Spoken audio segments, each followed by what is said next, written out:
안녕하십니까. KBS 뉴스입니다. 21대 대선 사전투표가 마무리됐습니다. 최종 투표율은 34.74%로 지난 20대 대선 사전투표율보단 낮지만 역대 두 번째 높은 투표율입니다. 호남 투표율이 높았고 영남은 상대적으로 사전투표율이 낮았습니다. 김청윤 기자가 보도합니다. 21대 대선 사전투표 마지막 날, 소중한 한 표를 행사하려는 시민들의 발걸음이 이어졌습니다. 본투표 날에는 다른 일정이 있어서 서울에 시험 칠 일이 있어가지고 빨리 하고 싶었어요. 빨리 내가 원하는 후보에게 빨리 찍고 싶었어요. 최종 투표율은 34.74%. 지난 대선 사전투표율 36.93%에 비하면 낮지만 역대 두 번째로 높은 수치입니다. 지역별로는 호남이 높고 영남이 낮았습니다. 전남이 56.5%로 가장 높았고 전북 53.01%로 뒤를 이었는데 지난 대선보다도 오히려 높았습니다. 민주당 강세 지역에서 진보 지지층이 결집한 거란 분석이 나오고 있습니다. 지난 대선에선 경기와 제주의 사전투표율이 33%대로 가장 낮았는데 이번엔 대구가 25.63%, 부산 30.37%로 하위권을 차지했습니다. 보수 강세 지역이 낮은 셈인데 보수층의 본투표 선호 경향과 보수 단일화 잡음 등이 영향을 준 거란 해석이 나옵니다. 그제 하루 사전투표율이 19.58%로 역대 최고치였다가 어제는 상승세가 완만해지면서 하락한 점도 눈에 띄었습니다. 통상 사전투표가 주말이 포함되었던 데 비해 이번엔 이틀 다 평일이었던 점 등이 원인으로 거론됩니다. 3분의 1에서 40%를 넘지 않는 또 주말이 아니라고 하는 요인도 좀 있을 수도 있고, 이 밖에 정치권의 잇따른 설화와 선관위의 부실선거 관리 등에 유권자들이 발길을 돌렸다는 분석도 나오고 있습니다. KBS 뉴스 김청윤입니다. 지금 들어온 소식입니다. 오늘 오전 8시 40분쯤 서울 지하철 5호선 열차에서 화재가 발생했습니다. 소방당국은 열차 내 화재는 자체 진화 완료됐고 승객들은 대피했다고 밝혔습니다. 서울교통공사는 화재 여파로 여의도역에서 애호개역 간 열차 운행을 중단했다는 안전 문자를 발송했습니다. 대선이 사흘 앞으로 다가온 가운데 각 당 후보들은 지역 곳곳을 돌며 선거 전 마지막 주말 총력 유세에 나섭니다. 더불어민주당 이재명 후보는 오늘 경기도 평택을 시작으로 충북 청주와 세종, 대전에서 표심을 공략합니다. 국민의힘 김문수 후보는 강원도 홍천과 속초 등을 거쳐 경북 울진과 포항에서 집중 유세에 나섭니다. 개혁신당 이준석 후보는 인천 유세에 이어 경기도 안양, 수원 등에서 지지를 호소할 계획입니다.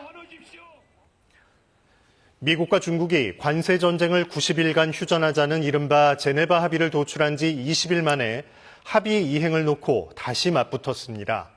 양국 정상이 직접 대화에 나설 것이라는 관측 속에 무역 전쟁이 재점화될 수 있다는 우려도 나옵니다.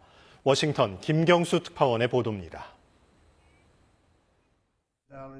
도널드 트럼프 미국 대통령은 착한 사람 역할은 여기까지라며 중국과의 협상판을 다시 흔들기 시작했습니다.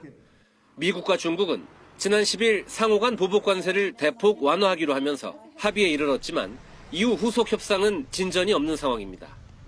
트럼프는 이를 비판하면서 현지 시각 30일 소셜미디어에 중국이 미국과의 예비적 무역 합의를 완전히 위반했다며 무역 전쟁 재개 가능성까지 시사했습니다. They violated a big part of the agreement we made. If you read that whole statement, I was very nice to them. I helped them. 트럼프가 중국이 어떤 합의를 위반했는지 밝히진 않았지만 미국 무역대표부 대표는 방송 인터뷰에서 중국의 핵심 광물 수출 재개가 늦어지고 있는 점을 비판했습니다. 중국은 지난달 초 희토류 등 광물의 대미 수출을 제한해둔 상태입니다. We haven't seen the flow of some of those critical minerals as they were supposed to be doing. They restricted the flow of rare earth magnets to us. 그러나 중국은 오히려 미국이 대중국 수출을 통제하고 있다고 반박했습니다. 주미 중국 대사관 류펑위 대변인은 성명을 내고 중국에 대한 차별적인 제한을 중단할 것과 양측 합의 준수를 미국에 촉구했습니다. 트럼프 대통령이 시진핑 중국 국가주석과 직접 대화에 나서겠다는 뜻을 밝힌 가운데 미중 무역 전쟁이 재점화될 수 있다는 우려도 나오고 있습니다. 워싱턴에서 KBS 뉴스 김경수입니다. 트럼프 미국 대통령이 미국으로 수입되는 외국산 철강 제품에 부과 중인 25%의 관세를 50%로 인상하겠다고 밝혔습니다.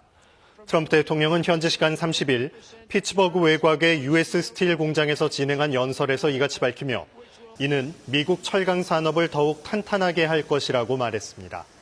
트럼프 대통령은 관세율 25% 상황에서는 허점이 있었다면서 50%로 인상하는 조치를 회피할 수 있는 방법은 없다고 강조했습니다. 해상 초계기 사고와 관련해 해군이 기지에서 촬영된 당시 영상을 공개했습니다. 사고기가 갑자기 급강하했는데 전문가들은 극히 이례적인 움직임이라고 입을 모았습니다. 해군은 사고 현장에서 음성 기록 장치를 확보했습니다. 보도에 조혜진 기자입니다.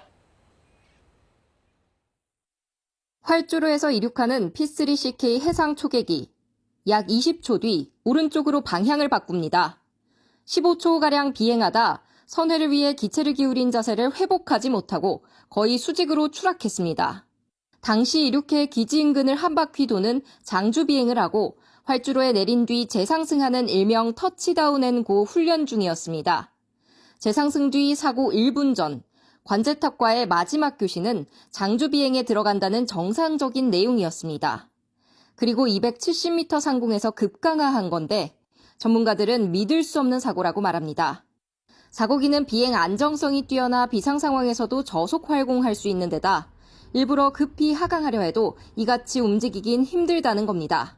안전하게만 비행할 수 있도록 고도화된 기술이 이미 적용된 거기 때문에 그런 이상 자세로 들어간다는 것이 너무너무 이례적인데? 영상을 보면서 항공역학을 공부한 사람들은 진짜 이해하기 어려운 상황입니다. 해군은 기내 대화가 녹음된 음성 기록 장치를 현장에서 확보했습니다. 사고기에는 비행 속도, 고도 등의 정보를 저장하는 비행 기록 장치는 없습니다. 1960년대 생산돼 2010년 국내에서 개량한 비교적 오래된 기종이기 때문입니다.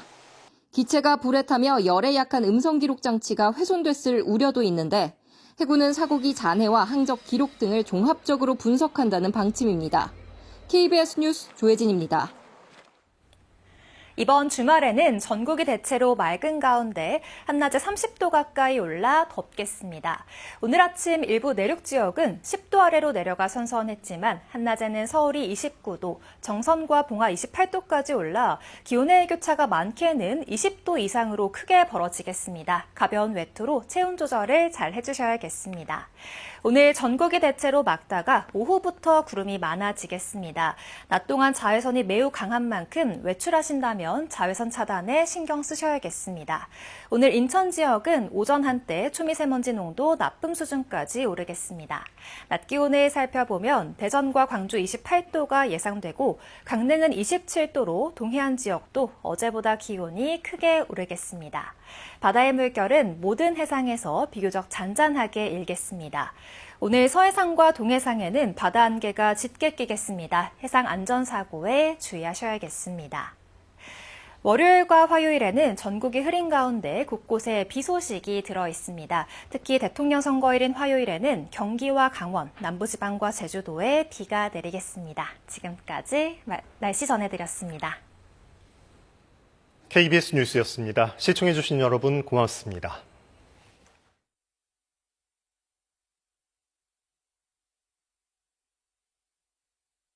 지하철 내 이렇게 대피하세요.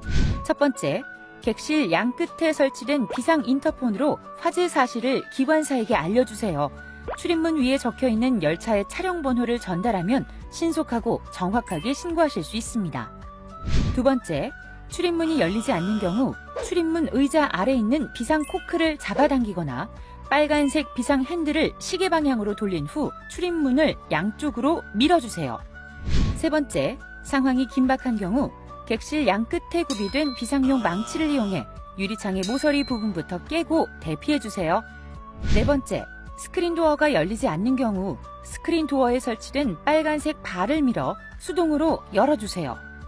다섯 번째, 만약 열차가 정해진 위치에 도착하지 못했다면 좌우를 잘 살핀 후 열차에서 내려주세요. 대피 요령을 숙지해 화재 상황에 미리 대비하세요.